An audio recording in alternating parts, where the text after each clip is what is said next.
Good morning. I'm Caitlin with Wiregrass Daily News, and I'm here with Mayor Saliba, who is running for his third term. Good morning. Good morning, Caitlin. I'm glad to be here and appreciate it. Looking forward to our conversation. Well, thank you for coming. What is your vision for the city in the next 5 to 10 years?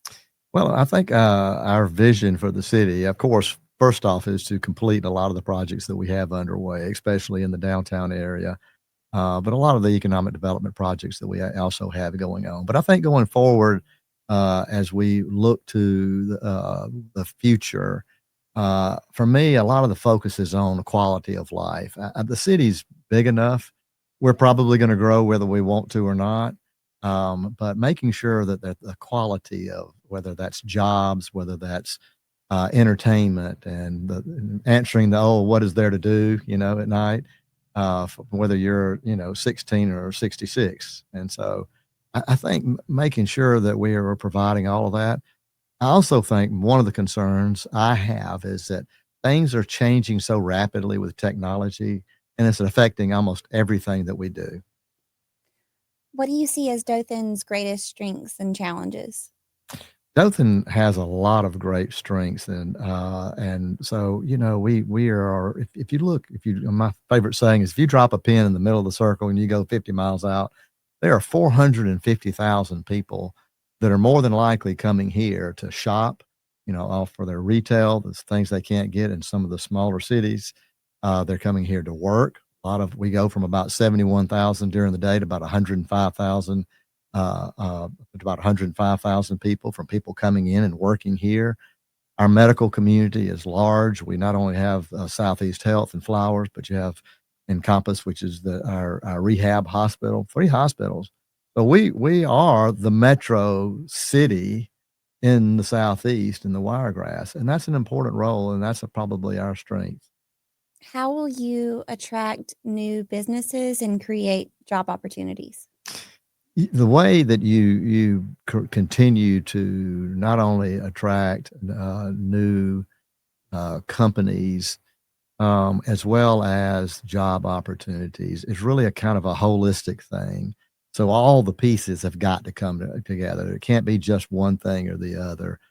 In other words, do we have good infrastructure? Are our roads easy to travel on, safe to travel on? Again, 450,000 people coming and going in and around our city that's a must. With as much as the revenues that are being made off of sales tax revenues, that's a big deal for us. But making sure that we have industrial sites and places for shovel ready opportunities for businesses to come into. That's extremely important. And moving forward, energy infrastructure is going to be a really big deal with AI and parts of how AI it demands a lot of electricity or energy of some sort, natural gas, nuclear, and all the options that we have, solar and wind. For us to be prepared for that is a must for us. How do you plan to support and grow small businesses within the city? Well, the great thing about having come up really through the Chamber of Commerce was I spent many years on the board there. I went through as chairman and then was Grow Dothan chairman for 2 years. You really get a great understanding for the businesses in the city of Dothan, Alabama. So almost 80% of all the members that are a part of the chamber are small business. As we would say, the mom and pop and family owned businesses. And so they're extremely important to us. And one of the things that we always need to keep an eye on, as I mentioned earlier, how we live, how we buy things, how we get services. A lot of that is shifting to online, and that's great. Everybody does it. Not saying that you don't do that, but it's a challenge for small businesses. Right. And so, for them to be able to compete with the large, companies and corporations that are nationwide and worldwide out there is continuing to get harder and harder. But we work through our Chamber of Commerce. We have a contract with them for economic development, and they do a tremendous job for us. And being prepared and helping them is a partnership that we must have. How do you plan to enhance public safety while ensuring that all citizens are treated equally? The emergency response is really when we talk about public safety. We're talking not just police department. We're talking about police and fire, your EMTs, and so uh, that is one of the largest line items that we have in our budget. Nearly 40% of our budget goes to the payroll and what it takes to run a police department and a fire department and the EMTs and response times for all that. When someone makes an emergency call, when we have our dispatchers there and they're sending someone out, they have to be fair to all. They don't have time to look to see whose address am I going to. They go out. Your grandmother has a heart attack. We got to be there in a certain period of time. Your house catches on fire. We're one of the only, cities that are an ISO 1 rating, fire rating, which is insurance rating, which is is the highest rating that you can get.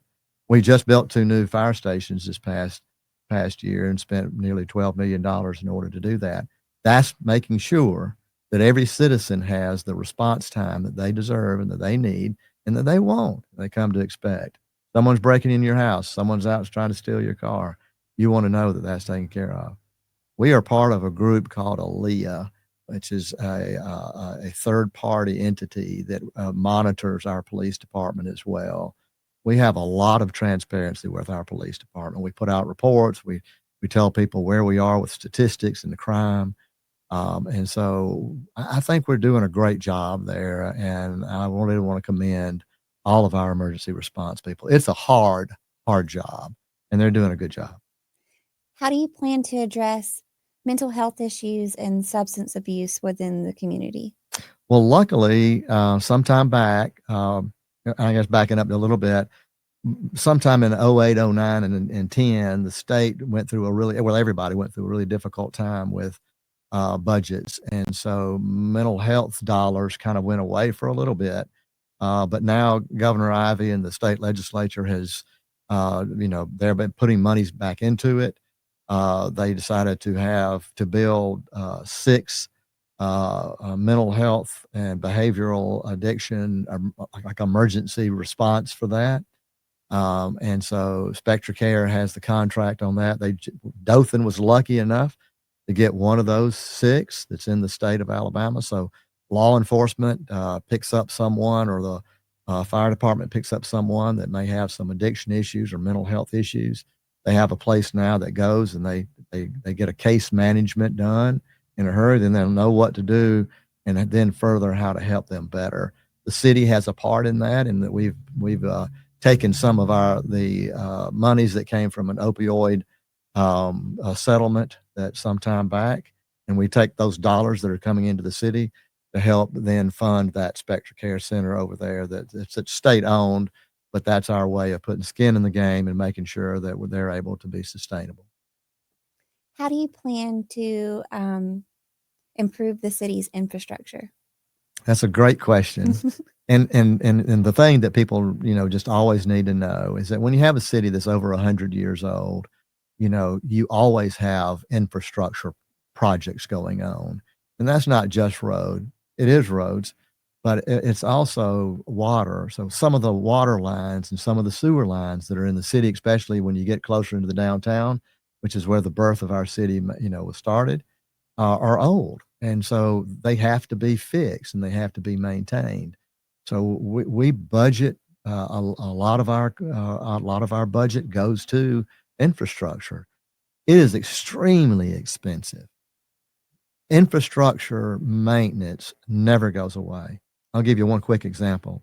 Stormwater basins. So if an area is a stormwater basin, it's an area that floods. So we've spent the money to identify all of those stormwater basins in the city. There's 8 of them. Of those 8 stormwater basins, in just one of them that we're trying to work on getting federal dollars to help us fix it, is a $50 million cost. 50 million for one basin. There's 8 basins in order to get fixed. We can't do all of that. We have to take a budget and figure out what's the highest priority and the highest need, and spend some of our monies piece by piece, taking a little bite out of the elephant. And so we're doing that and have been very successful in working on our sewer. Our sewer capacity is really good. We have a great electricity and Dothan Utilities Department. Our road infrastructure, we're lucky that the state is funding a lot of all the work that you see going on. That's not city roads; those are state roads. Right. And then so state is funding that, not coming out of the city coffers. So we're continuing to spend more money on that, but it's a large part of our budget. Is part of that what I call the basics of municipal government. How do you plan to address traffic congestion and improve transportation for residents? Two big topics. One, a little bit that I've just mentioned. Yes. So Road 101, not every road in the city is a city road. Some roads that are in the city are a county road, actually, because the county lines and city lines cross, and this road may be a county road that's in the city.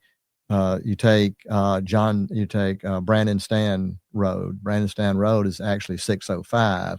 605 started out as a county road. It's now a state road. The state owns that road, not the city, even though it's in the city limits.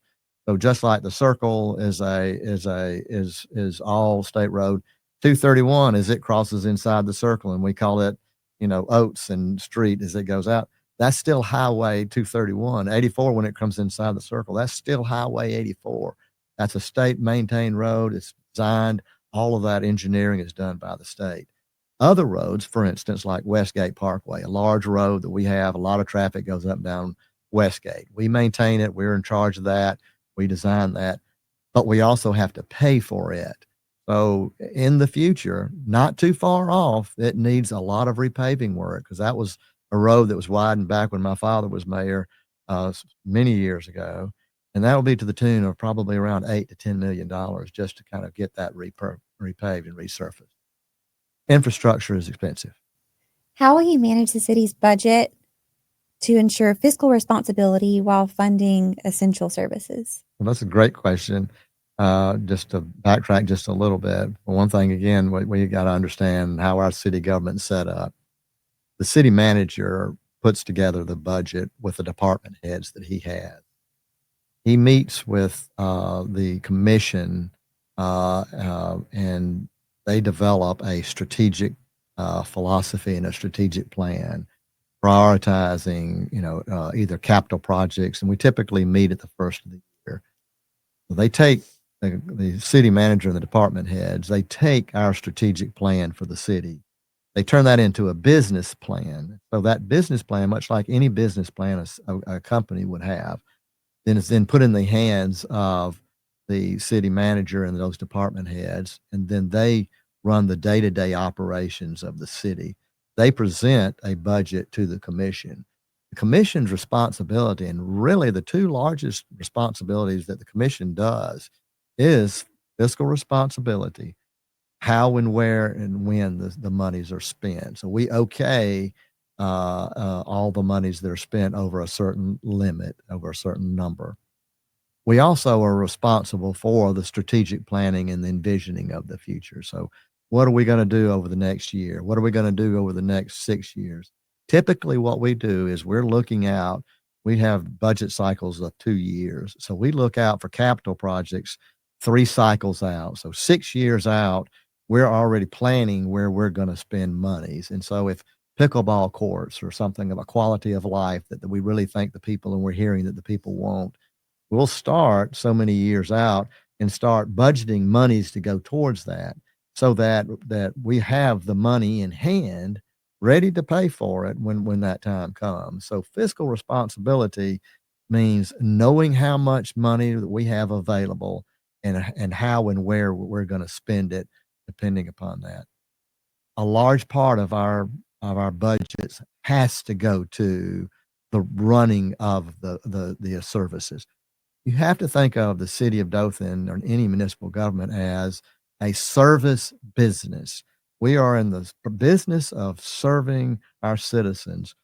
You come down and you need to get a fence permit, a building permit, a business license. You need to get power hooked up. You need to, all of those things are service oriented. And so we have to make sure that we're delivering a great product, that we're servicing it well, that we're providing a cost-effective and efficient so that we can keep the cost of living down every day. And so we're balancing that, the monies that we know that takes to run that, with then how much monies can we spend on those other issues like the qualities of life. And that is a balance. And so that's largely what the commission is empowered to do and required to do. But the city manager and the department heads, they set that budget and with the help of the CFO, who's also a department. That's typically how that works. Do you plan to implement any new taxes? No, I don't plan to implement any new taxes. Our sales tax is where it needs to be. Most sales tax in the state of Alabama is right at 9 or 10. Our property tax is really low. That's more of a county function. If you really look at our taxing structure, and if you go to, there's a group called PARCA, and PARCA does a lot of measuring for. It's a third party, not biased, and they do all kinds of reports about the cities in the state of Alabama. It's a great way to find out a lot of information about any city in the state and where things and how things are done, and education and all the topics that we've been talking about. And so our taxing structure is extremely low compared to a lot of cities in the state of Alabama. So I don't have any plans to do that. How will you balance the need for economic development with responsible budgeting? Economic development is vital. Bringing jobs into our area is important. Bringing the right kind of jobs. We have a lot of companies that are here that are very diversified, but we also want to focus on making sure that we can bring in companies that are higher paying. So that's why we've done a lot of work here recently with the Hudson Alpha Institute for Biotechnology and setting up Hudson Alpha Wiregrass. We want to create and find ways to attract the jobs that your children and my grandchildren on into the future can participate in, because those are changing and they're coming fast. But we got to be ready. You have to be what they say in the business, shovel ready. And so we have to have industrial sites for which we do. We've just about filled up Westgate. Sam Houston is about done. We've got a large piece that we're doing where we have Smart Lamb and Peak Renewables out on Hodgesville Road. We're putting one in on Napier Field Road. We're in a great place when it comes to economic development, and I think we're in a good balance there. I don't think we've spent too much money. We have a super site now, which is one of the best super sites in the state of Alabama, according to most others. And a lot of that came from what they call seeds funding that came from the state. It's imperative for whoever is in a commission or the mayor or our Wiregrass state delegation to know where the buckets of money are at the state capitol and at the federal level, because we have to work to find that funding. And it's a fight. We're competing 465 cities in the state of Alabama, and we're competing. We're the 8th largest in the state. We're competing with all of them for funding. And that's just something you have to do in this job. What initiatives will you support to protect green spaces? Green spaces as in parks. And we love our green spaces. We want to continue to invest in our green spaces. We think we've done a good job with that at places like Westgate, and Eastgate Park is a green space heaven. Jim Oates Park is a great park. We have, I can't remember now the number, but we have probably 15 or 20 pocket parks all around the city.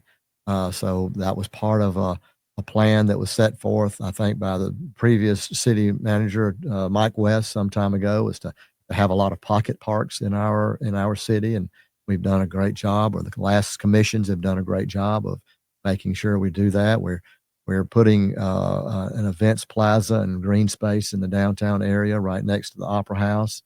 It's going to be very functional. It'll be a place where people and kids can come, and moms can sit on the back deck and drink coffee and watch their kids play. They can hear music being played. They can watch an act being done. It's just public space is important. And it's important to everybody. It's not just the 30s and the 40-something-year-olds. It's everybody. I mean, moms that their kids are gone now, they would love to sit around in a place in a green space and have some quiet time in a place where they can enjoy some downtime.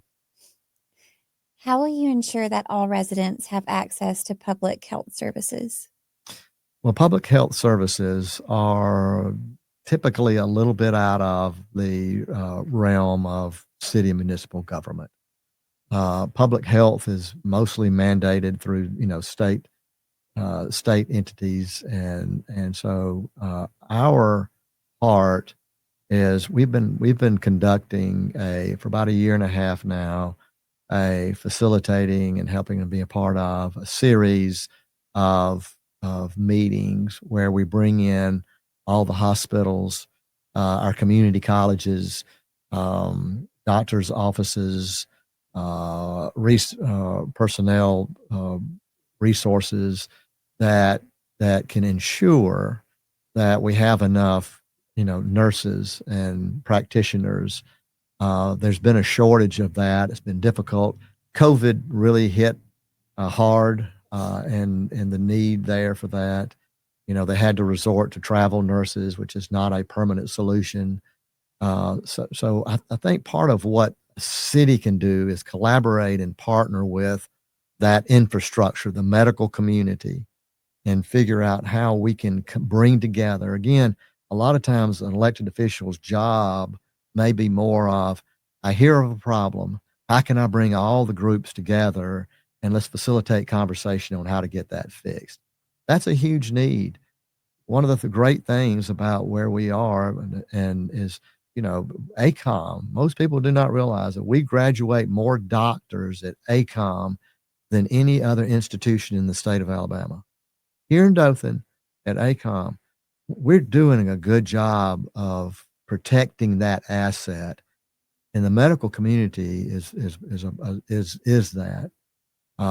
Southeast Health is a public hospital that's run by a public board, and they oversee and watch and make sure that healthcare is being done fairly and for everyone.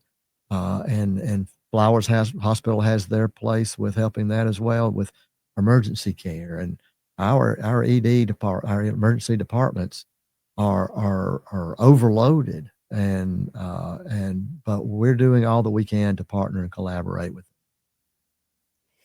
How do you plan to make city government more accessible and encourage, excuse me, and encourage public participation in decision making? That's always seems to be a challenge to me.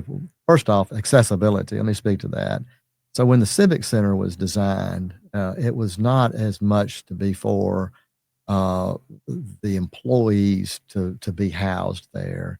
Some maybe so, but a lot of it was to be for an arena for civic events and that nature. So accessibility, and it was designed some 50 years ago, and so a lot of the ADA compliance and a lot of the access coming in and out, and it needed to be addressed. And so it was time to build a new city hall that could take us in the next 60, 70 years.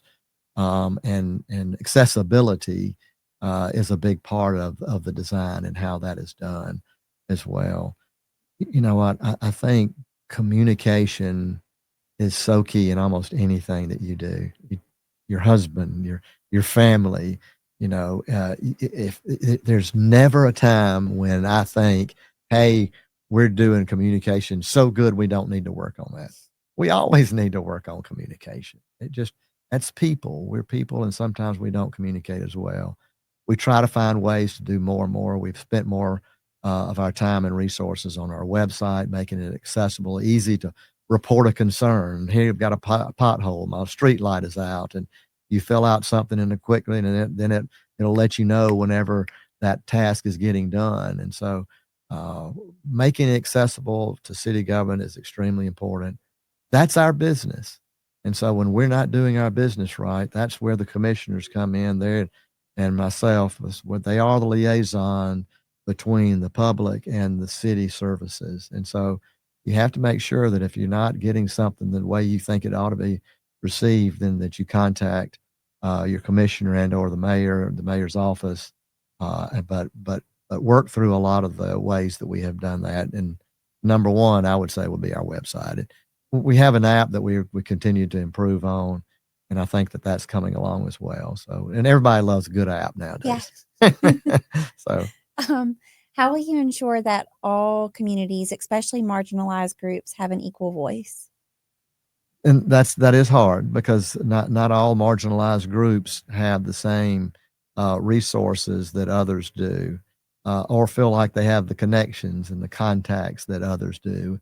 And so, but I always think that there's someone that you have that can help you be a voice.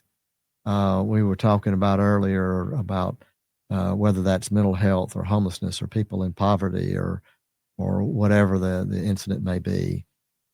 There's usually a church that stands behind you that you can help have that voice, figure out how to do that and how to make sure that you can get connected and how to get connected. I think a lot of times it's just not having that resource there, but we have a lot of great people in this community that want to help each other, and the more that we connect each other to that, and we don't create competitiveness within those structures, we don't look to protect our territory, and we figure out, how is the best way I can help this person that's in a marginalized situation.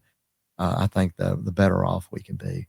We got to be communicative. We got to be collaborative, and we got to look for some compromise and figure out how to solve a lot of the issues that I think that we see from day to day. Well, I think you just answered this, but how will you foster greater community unity and reduce polarization?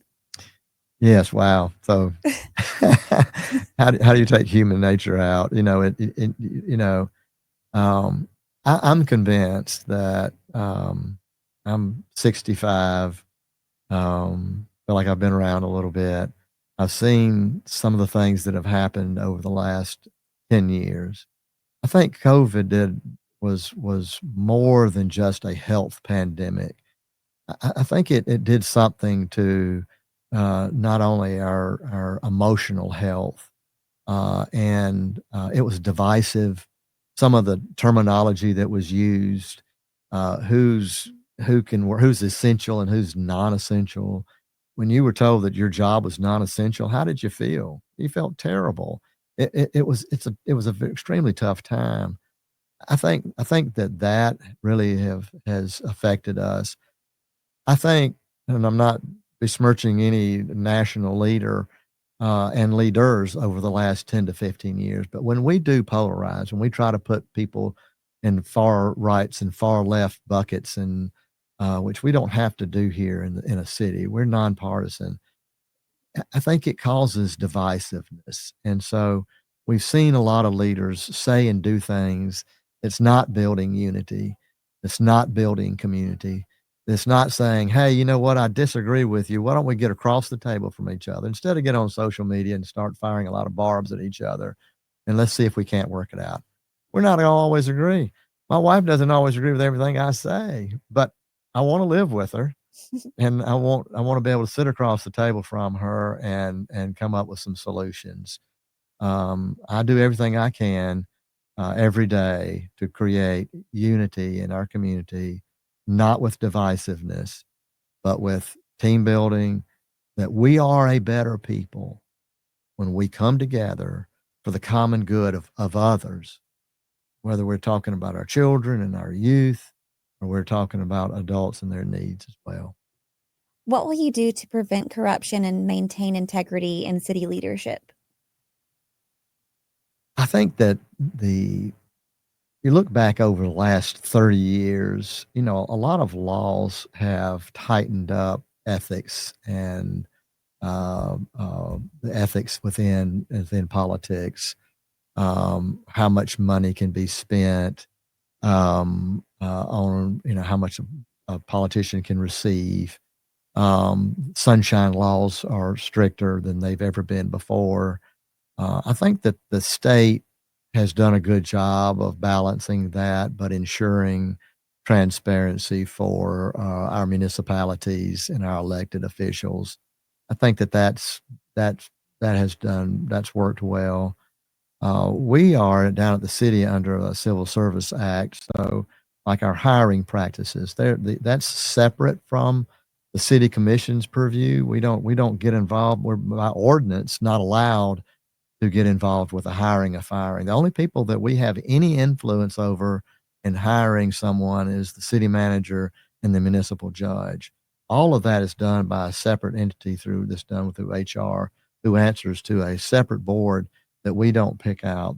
So it keeps it a very hands-off approach to uh, uh, that practice, and I think keeps that from someone hiring a cousin or brother or special favors and that type of corruption. But I think the state has done a good job of ensuring that municipalities are held accountable. Why are you running for mayor, and what do you hope to accomplish while in office? You hear a lot about candidates talking about platforms, and I really think that a platform really is, to me, a platform is something that you stand on. I'm in the construction business, and that's a foundation. So your foundation is built on your character. It's built on what you believe in. And then from that point, every decision that you make is based on that platform and that foundation. I would love to see the tremendous progress that's been made over the last 8 years to continue. I don't claim to be the one that has made all of that happen. I'm a part of it. And I'm a part of a commission. I'm a part of a community of other entities like our Chamber of Commerce, like a Southeast Regional Works, like Southeast Regional Planning, all of our nonprofit entities. There are so many people that are working together that have made tremendous strides in our city. We've been voted again in the top 5 best places to live in the state of Alabama.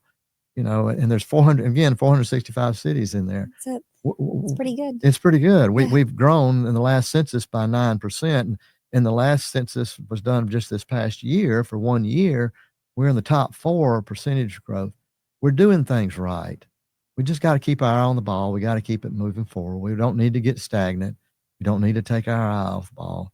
I want to be a part of the next 4 years in order to be part of a team that builds unity, like you talked about, and builds a community that loves their Dothan, that loves their county, that loves their Wiregrass, and they want their children and their grandchildren to live here. And I want to be a part of that. What experiences, skills, or leadership qualities make you the best candidate for mayor?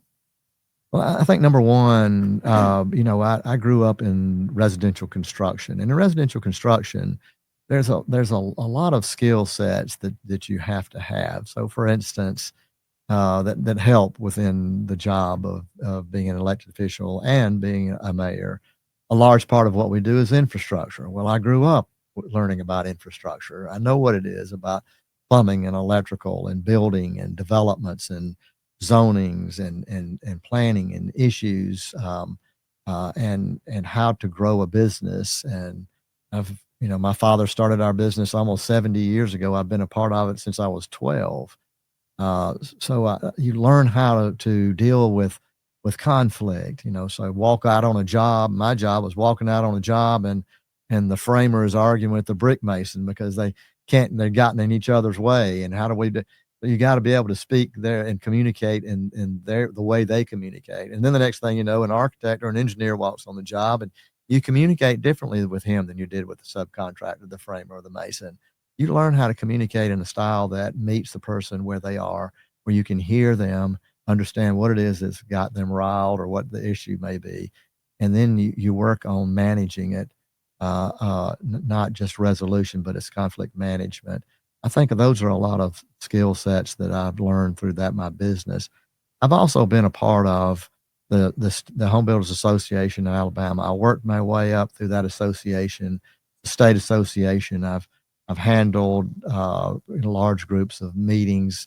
I've been exposed to their workman's comp. I'm the chairman now of the workman's comp for the Home Builders Self-Insurers Fund. I've handled budgets that are, up to $500 million. The city of Dothan is a big business.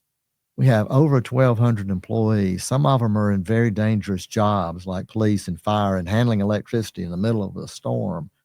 And so I have the experience that I've been fortunate, not bragging, been fortunate to be exposed to through time. And so I think I'm the right person because I've had all of those experiences I can bring to the table. I've been able to work with a lot of the other cities. I was just coming off being president of the Alabama League of Municipalities. It represents the 465 cities. I'm a part of the Big Ten Mayors Group that is the 10 largest cities. I get to hear what they're saying and doing and how they're doing it, how we ought not to do something or how we might ought to do something. I know the governor well. I know the Speaker of the House well. I know the people to call in their state legislator that if we need help. I know the Secretary of ALDOT and Cooper and have quarterly meetings with him. I know Lance LaFleur, who's the Secretary of over ADM, and deal with him. I've made the connections in our state that can help our city and our county and our Wiregrass area compete and provide a quality of life that I think that the people in this city, in this county, in this Wiregrass deserve. And so I think that's part of why I'm qualified for that. I base everything I do off my faith, and that's number one. How do you plan to work with city council, local businesses, and community organizations to implement your agenda? Well, the one thing that we always have to know is when is any candidate that comes, especially for the commission, there's not a your agenda, there's an our agenda. Nothing gets done unless you have 3 other people that agree with you. So it takes 4. There's 6 districts and myself, 7. And so it takes 4 votes out of 7 in order to move anything forward. My favorite thing on agenda may not be the favorite thing on everybody else's agenda. So we have to get along. We have to build unity within the commission. We have to be able to, if we want to move certain things forward. Our strategic planning does a lot of that, where we vet out some of those issues that we may want to move forward. There may be something that I might want to do, and I've just got to be able to work with them and convince them that that's something that would be a good thing for the city. And we have to do it and agree to disagree and move things forward. But I'm I don't like divisiveness, and I don't see it in any board or any commission anywhere where that works. And I think the people suffer when we can't get along.